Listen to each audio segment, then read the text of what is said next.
All right, so you want to know how power really works That's right. We're going to dive deep into the world of power dynamics. and how to maybe use that knowledge to your advantage. Yeah, so we're going to be looking at Robert Greene's, Robert Greene's 48 Laws of Power.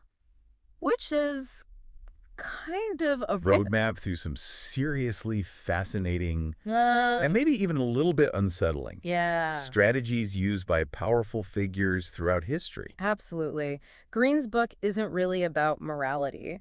Right. It's about decoding the often unspoken rules of the game of power. Yeah. And he argues that power really depends more on perception or Okay. appearances than we might like to admit. So it's not always about what you know, but how you present yourself, Right. how you make others see you. Exactly. And to illustrate this, Okay. Greene pulls examples from all over history. Yeah. Emperors, con artists, you name it. Okay. Take P.T. Barnum, for example. Well, this is a good one. The Circus King. He built his empire on spectacle. Exact. What's fascinating is that Barnum was upfront about some of his hoaxes. Really? And even reveled in them, and people still flocked to his shows. Wow.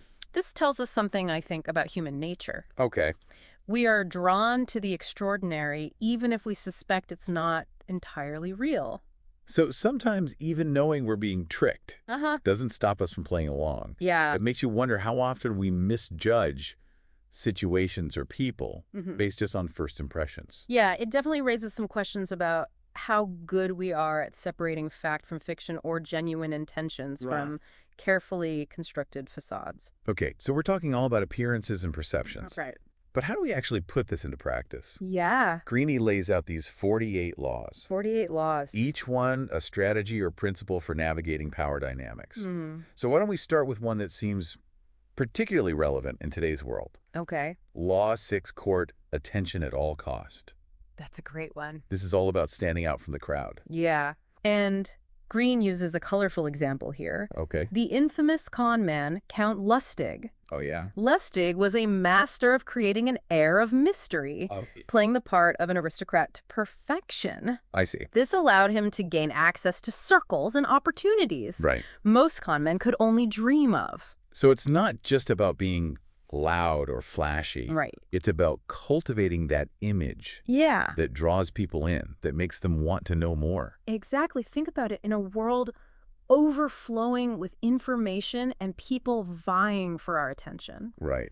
the ability to stand out to make a lasting impression, Yeah. that's a powerful tool. Huge. And this applies whether you're pitching a business idea, Right. building a personal brand, Mm-hmm. or even just trying to be heard in a meeting. Yeah. Oh. Okay, so we need to master the art of strategic self-presentation. Right. But what about when it comes to getting things done? Yeah. This is where Law 7 comes in. Okay. Get others to do the work for you, but always take the credit. Ah, Now, this one might seem this is a juicy one. a little ethically ambiguous. It's definitely one of Greene's more controversial laws, Sure. but it highlights a dynamic that exists in many areas of life, Okay. which is the unequal distribution of credit and recognition. He Yeah. uses the example of Thomas Edison, Thomas Edison. often lauded as a genius inventor, Right. but actually took credit for a lot of Nikola Tesla's groundbreaking work Oh, wow. on alternating current. So while we wouldn't endorse outright stealing someone's work, Right. this law raises some important questions about collaboration, Yeah. How do we make sure our contributions are recognized? especially in team settings. Especially in team settings. Yeah. I think it's about proactive documentation, Okay. clear communication, making sure you're not just doing the work, Yeah. but also advocating for yourself and showcasing your value. So being aware of this dynamic Yeah. can help you navigate those situations more effectively. Absolutely. Now let's move on to a law that might seem a bit sneaky. Law 12. Use selective honesty and generosity to disarm your victim. This sounds like something straight out of a spy movie. It does have a certain Machiavellian flair to it, doesn't it? It really does. The idea here is to strategically employ acts of kindness or honesty Okay. to lower people's guards to make them more receptive to your ultimate goal. Interesting. Think of it like the Trojan horse, Okay. a seemingly harmless exterior concealing a hidden agenda. And Greene brings back our friend Count Lustig to illustrate this. He does. He was known for orchestrating grand gestures of generosity generosity. Uh-huh. Before, of course, swindling his victims out of their fortunes. Yeah, Lustig was a master manipulator. Yeah. But his example raises an important question. Okay. How can we differentiate between genuine generosity and calculated manipulation? Right. How can we develop our intuition to spot these power plays in real life? It's like that saying, Yeah. don't mistake kindness for weakness. Exactly. It's a reminder to look beyond those surface-level actions. Consider the motivations behind them. It's about developing your own internal BS detector. Yeah. Now, Law 13 Okay. offers some interesting insights. Okay. For anyone who's ever had to ask for a favor, Oh, yeah. when asking for help, appeal to people's self-interest, Yeah. never to their mercy or gratitude. So instead of banking on past favors Right. or tugging at heartstrings, Right. we should frame our requests in a way that benefits the other person. Exactly. Greene uses the example of the Athenians Wow. forming an alliance with Corcyra, Okay. not out of sympathy, Right. but because it was strategically advantageous for them to do so. I see. This might seem cold, Yeah. but it highlights a powerful truth about human motivation. Okay. We're more likely to act when we see something in it for ourselves. So next time I need a favor, instead of saying, Right. remember that time I helped you move? Uh-huh. I should think about what the other person stands to gain Yeah, and lead with that. exactly. It's a But- subtle shift in perspective, but it can make all the difference. All right, so it's about understanding Yeah. that even seemingly altruistic acts are often driven by self-interest. Right. Now, Law 17 is a bit more unsettling. Okay. It's called Keep Others in Suspended Terror, Yeah. Cultivate an Air of Unpredictability. Oh, this one. This one sounds like something a supervillain would do. It does have a dramatic flair, doesn't it? It does. But think about it. Okay. Humans crave predictability. Okay. We like to know what to expect, Right. that being deliberately unpredictable. Yeah. You disrupt people's expectations and keep them off balance. Interesting. This can be a powerful tool, especially in competitive situations. So it's not about being erratic or chaotic. Yeah. It's about strategically employing unpredictability. Exactly. Actually- Gain an advantage. Right. Greene highlights this with the example of Confederate General Stonewall Jackson Okay. during the Civil War. During the Civil War. His unconventional tactics, Yeah. his ability to seemingly appear out of nowhere, Wow. kept Union forces guessing Wow. and gave him a strategic edge. So it makes me wonder how much of leadership is about projecting an image of control and confidence, even when you might not have all the answers. It definitely speaks to the importance of perception management. Yeah. Now, Law 28 Okay. offers a more straightforward approach. Okay. Enter action with boldness. All right. This one seems less about mind games Yeah. and more about, well, just going for it.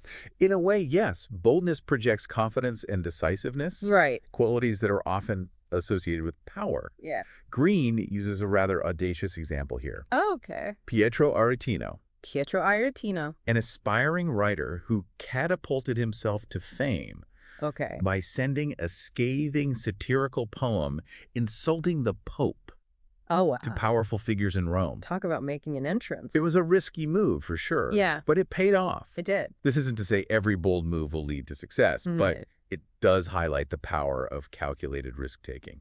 Sometimes you have to make a splash to get noticed, to break through the noise. So it's not about being reckless, Right. but about recognizing when a bold move is strategically advantageous Yeah. and then having the courage to go for it. Exactly. It's about overcoming that inner voice that says, play it safe. Right. And recognizing that sometimes a calculated risk Yeah. can lead to the biggest rewards. Okay, so let's delve into a law that requires a bit more finesse. All right.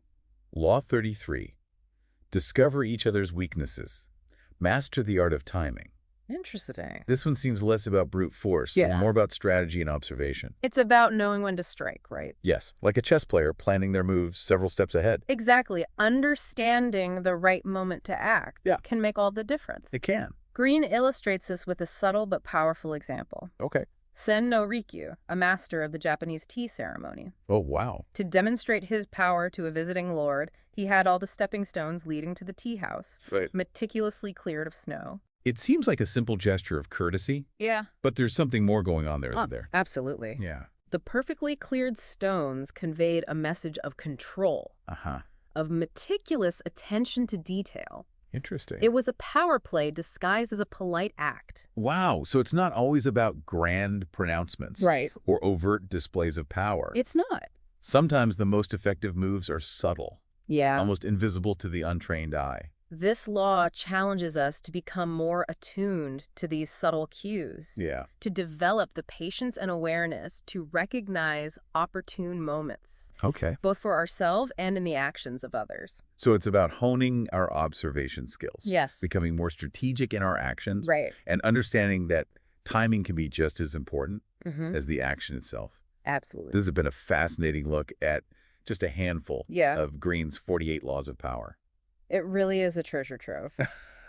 Should we take a pause here? Let's do that. And come back with some more of these intriguing insights. Yeah, we've only scratched the surface. Okay, so we're back. Back for more. Unearthing more of Robert Greene's 48 laws of power. More laws of power. And I gotta say, these laws really get you thinking about the subtle ways power dynamics play out. Yeah. Even in everyday situations. It's like having a secret decoder ring for human behavior. Exactly. You start seeing these patterns everywhere. You do. All right, so let's pick up with Law 36. Okay. Disdain things you cannot have. Interesting. Ignoring them is the best revenge. Ooh. This one feels very zen, almost like a power move through detachment. It's definitely a strategy that requires a certain level of emotional control. Yeah. Sometimes the most powerful response is no response at all. Interesting. Greene uses Queen Elizabeth I as a prime example. Queen Elizabeth. She had countless suitors vying for her hand, Okay. but she expertly wielded strategic indifference to maintain her power and autonomy. So she essentially turned the tables on the whole power dynamic of courtship. Yeah. Instead of being pursued, she became the pursuer, at least in terms of how she chose to engage. That's a great insight. Yeah. By appearing unattainable, she actually increased her desirability and therefore her power. It's a reminder that sometimes walking away or appearing to can be the most strategic move. You know, there's like that old saying, the best revenge is the life well lived. Right. Focus on your own goals, your own path, and let go of what you can't control. It's about choosing your battles wisely and recognizing when something is truly beyond your reach. Okay, so let's switch gears a little bit to a law that's particularly relevant Okay. in today's consumerist society. Yeah. Law 40. Okay. Despise the free lunch. The free lunch. I mean, don't we all love a good freebie? Right. What's wrong with a little something for nothing? Oh, human nature certainly loves a bargain. Yeah. But Greene cautions us to be wary of anything offered for free. Okay. There are often hidden obligations or strings attached. Okay. Remember Count Lustig Oh, yeah. and his money-making machine? Yeah. The con where he tricked people into thinking they were getting easy money. Exactly. It was all smoke and mirrors. Precisely, this law applies to more than just obvious scams, though. Okay. Think about business deals that seem too good to be true. Right. Favors that come with unspoken expectations. Yeah. Or even relationships where one person is constantly giving while the other just takes. So it's a reminder to always be looking for those hidden costs. Yes. The unspoken expectations. Yeah. The potential for imbalance down the line. It's about recognizing that true value often comes with a price. Right. Whether that's in time, effort, or resources. Now, Law 41. Okay. Avoid stepping into a great man's shoes. Interesting. This feels especially pertinent to anyone who's had to follow a legend. It's that feeling of pressure. It is. Right? Like you're constantly being compared to someone who achieved incredible things. You're right. Greene highlights this challenge. He does. With King Louis the X5, Louis V? who inherited the throne from his larger-than-life great-grandfather, Oh, wow. Louis XIV. Louis IV. And Louis XV's struggled Yeah. to step out from under his predecessor's shadow. Right. And ultimately, his reign was seen as a disappointment. It's like trying to fill shoes. Yeah. They're just too big. They are. No matter what you do, you'll never quite measure up. The key takeaway here, I think, is that forging your own path, your own legacy, requires differentiating yourself from those who came before. Yeah, it's about recognizing that you don't have to follow in their footsteps to achieve greatness. You can create your own path, your own definition of success. Exactly. So it's not about rejecting the past. Right. It's about building on it. Yeah. Adding your own unique contribution to this story. Absolutely now. Okay. Law 46, never appear too perfect.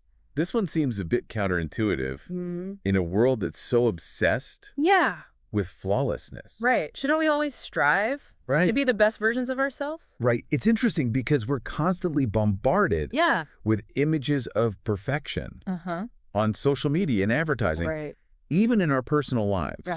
It's easy to feel inadequate. Greene argues that this relentless pursuit of perfection can actually be detrimental. Interesting. He points to Michelangelo, who strategically used his rival's envy to fuel his masterpiece. Wow. The Sistine Chapel. So it's like turning a negative emotion into a source of inspiration and motivation. Precisely. Yeah. This law suggests that a bit of strategic imperfection can be disarming. Right. Makes you more relatable, more human. It's like that saying. Yeah. People don't connect with perfection. Right. They connect with vulnerability. Exactly. Right. Sharing your struggles, your flaws, even your failures can make you more approachable and ultimately more influential. Interesting. Okay. Let's tackle Law 47. Right. Do not go past the mark you aimed for. In victory, learn when to stop. Ooh. This one feels like a cautionary tale. Yeah. Against greed and overreaching. It's about recognizing that there's a fine line between ambition and recklessness. There is. Greene uses the example of Cyrus the Great.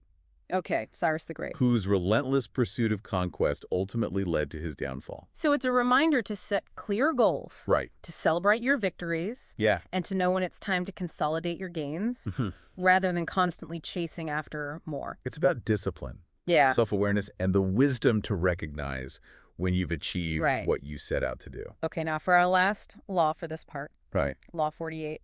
Assume formlessness. Assume formlessness. This one feels a bit abstract. It does a little bit. What exactly does it mean to be formless? Yeah. In a world that often rewards structure and predictability. It's almost like a martial arts concept, right? It is. Being adaptable, fluid. Yeah. Able to move with the energy of your opponent.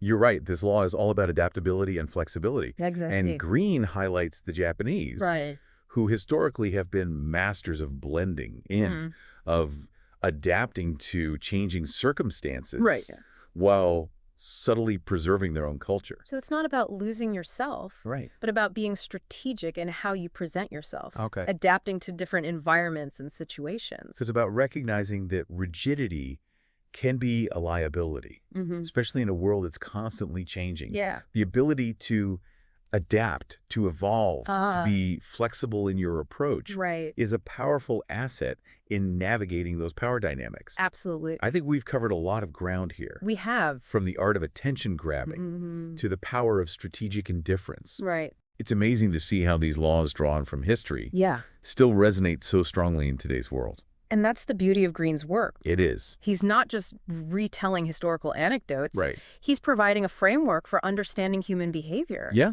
And the timeless dynamics of power. So how do we take all this knowledge and apply it to our own lives? Yeah. What are the key takeaways for someone? That's a great question. Trying to navigate those complexities of power in the real world. Yeah, that is the million-dollar question, isn't it? I mean, we've looked at all these historical examples and these strategic maneuvers. Yeah. How do we translate all of this into actionable insights for our own lives? Well, it's important to remember that Greene's book isn't like a how-to manual for manipulation. Right. It's more like a field guide to recognizing the subtle and often unspoken ways in which power operates. It's about becoming more aware of the forces at play. Exactly. Both within ourselves and in our interactions with other people. Think of it like developing a new set of lenses through which to view the world. I like that. You start to see patterns you might have missed before, the strategic use of language, the subtle cues of nonverbal communication, the way in which social dynamics shift and change based on who holds the power in a given situation. So it's not about becoming power hungry or Machiavellian. It's about being power aware. Precisely. It's about recognizing that power exists in every interaction, in every relationship, in every system. And by understanding its dynamics, we can navigate those situations more effectively, whether we're aiming for leadership or simply trying to protect our own interests. One thing that really struck me as we were going through these laws is how timeless they seem. I mean, Greene pulls examples from ancient Rome, Renaissance Italy, feudal Japan, but these dynamics still feel so relevant in today's world. That's because human nature hasn't really changed that much. Right. The desire for power, the strategies we use to acquire it, the ways in which it can corrupt. Right. These are all themes that have resonated throughout history Right. and continue to shape our world today. But the landscape in which we're navigating these power dynamics has changed dramatically. Yeah. Especially with the rise of the internet and social media. It's a whole new frontier. It is. For power to be gained. Right. Manipulated and wielded. So how do these age-old laws of power manifest themselves in the digital age? Right. How does the constant flow of information, the ability to shape narratives and control perceptions online factor into these dynamics? It's a fascinating question. It is. Think about the influence of social media influencers, the power of algorithms to shape what we see and believe, the ways in which online communities can be mobilized and manipulated. Right. It's a whole new playing field. It's almost like we're all playing this game of power online. Yeah. Whether we're aware of it or not, every post, every comment, it's all contributing to this complex web of influence and perception. The key is to become more conscious of the rules of the game. Okay. To understand how our online actions contribute to these power dynamics. Right. And to make choices that align with our own values and goals. So it's not about retreating from the digital world. No. It's about engaging with it in a more mindful and strategic way. Exactly. And that's where I think Greene's work can be so valuable. It's not about providing easy answers or quick fixes. Right. It's about prompting us to ask deeper questions. Yeah. To challenge our assumptions, to become more critical thinkers about the forces that shape our world. Well, I want to thank you for joining us for this deep dive into the 48 Laws of Power. It's been a pleasure. And to our listeners out there, we leave you with this final thought. How do you see these laws of power operating in your own life? What examples have you observed? And what choices will you make